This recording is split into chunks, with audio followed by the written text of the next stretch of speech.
confused is who's snoozed on tech news, infused with the blues of living in an ignorant man's shoes. The news is what we use to amuse, so don't refuse to be enthused. Thank you so much. Ah, don't you hate that you only get to pay for a CPU once? No. Oh, you don't? Well, this is awkward, is what I assume Intel said when they revealed more details on their pay-as-you-go service, Intel On Demand. The service will let users unlock additional performance on their upcoming Sapphire Rapids server processors, which is way better than being stuck with the default performance with no ability to pay for more. My demand is they stop. It's frustrating.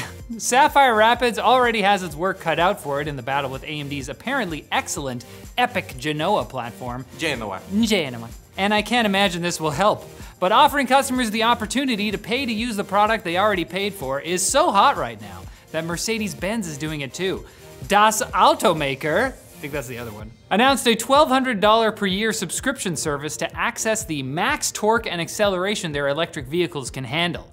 Now this may be a hot take, but I think this is good for society. You don't want to entrust just anyone with a powerful electric vehicle. You need something like a skill testing question or like money. Just if someone has money, real life. You need skills to get money, so. I was really skilled to be born with a rich father.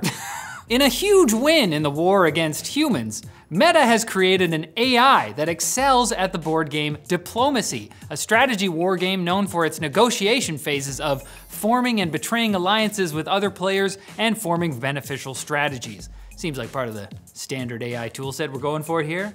That's what we want them. Mark Zuckerberg executes fun times. We better hurry this up or we'll never have Skynet. The AI, named CICERO, has achieved a top 10% ranking in the game, and Meta claims that it is so adept at using natural language to negotiate that human players often favored working with CICERO over other humans. To be honest, that might just say more about humans than the AI, but three-time Diplomacy world champion Andrew Goff has said that a lot of human players will soften their approach or they'll start getting motivated by revenge. And CICERO never does that. Thank God. And that it's ruthless in executing its strategy. Wow, sounds like CICERO is a charming, emotionless, calculating machine, or what psychologists might call a psychopath. This announcement just happens to coincide with a proposal from the San Francisco PD to allow robots to use lethal force. Get him! What a crazy. Elon Musk, AKA the guy who haunts my dreams, but not in a fun, sexy way, apparently wants Twitter 2.0 to have encrypted DMs, as well as voice and video calls, according to a leaked recording of an internal meeting. Because before Twitter can be X, the everything app, it's gotta be Y, the several things app. Musk also said that he had been communicating with Signal app founder, former Twitter employee, and world record holder for coolest name, Moxie Marlinspike. Damn. You know, the steampunk biker gang bar owner, pirate captain. Marlinspike is potentially willing to help out with encrypting Twitter DMs. Sounds like Elon has shifted focus to that instead of the Content Moderation Council he said that Twitter would form after meeting with a coalition of political social activist groups, since he was only going to do that if they didn't pressure advertisers to leave the platform. And I guess some of them did that?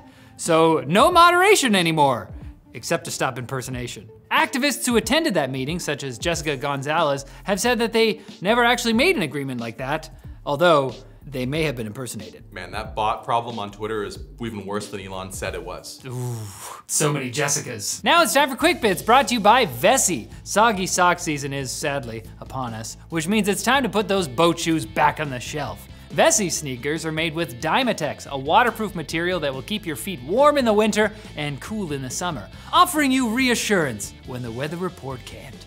They're comfy, breathable, and lightweight. Vessi is also giving away a free pair of socks to the first 100 people to use code SOCKSTECHLY. So check out their early Black Friday sales with the link below. My daddy always said Quick Bits are a little kiss of wonderment on a cold winter day, although he may have been delirious from the high fever. And he then treated it with a bottle of rum. He was so angry. Microsoft has claimed they offered Sony a 10-year deal to keep Call of Duty on PlayStation in an effort to assuage their concerns over Microsoft's attempts to buy Activision Blizzard.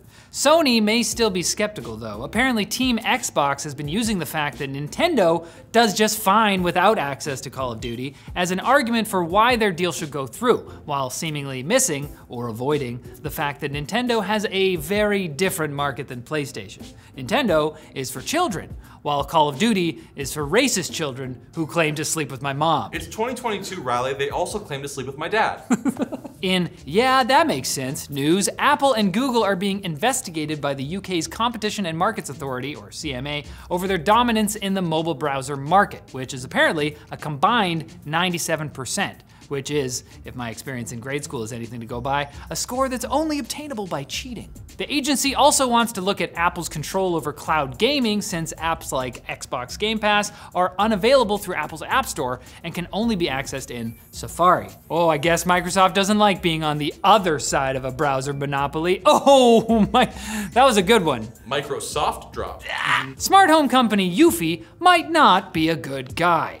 Paul Moore has claimed on Twitter that Eufy's doorbell camera streams your data to the cloud, even though it's only supposed to store that data locally. He posted a YouTube video alleging that photos of himself and the front of his home are accessible from URLs, and that his face is given an owner ID that is consistent across Eufy devices.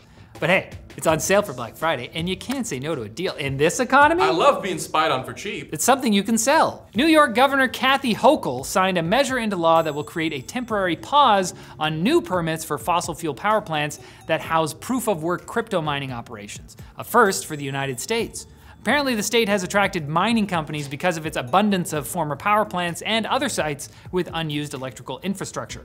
Truly, this legislation is the biggest blow to the value of cryptocurrency the world has seen in at least 10 minutes. Starting now. And a reset. And China has claimed that it has solved gaming addiction in children. Woo! We won. Mission accomplished. All of them?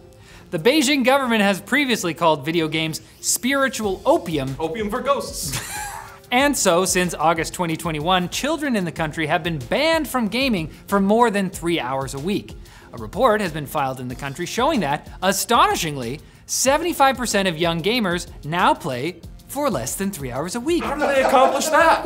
It's very effective. If there's one thing I've learned from prohibition and the war on drugs, I'm sure this figure is completely accurate and all these children aren't, I don't know, lying or something. Find a loophole, who knows? Nah, they wouldn't do that. They don't know how to use computers. Gaming addicts? They're reasonable. But I wouldn't lie to you about how great Friday's Tech Link will be. It's gonna be very good. I have it from some accurate sources. And that information wasn't easy to come by. Unlike Friday's Tech Link, you can just had to get in there. attach jumper cables to my nipples to get it out of me. What?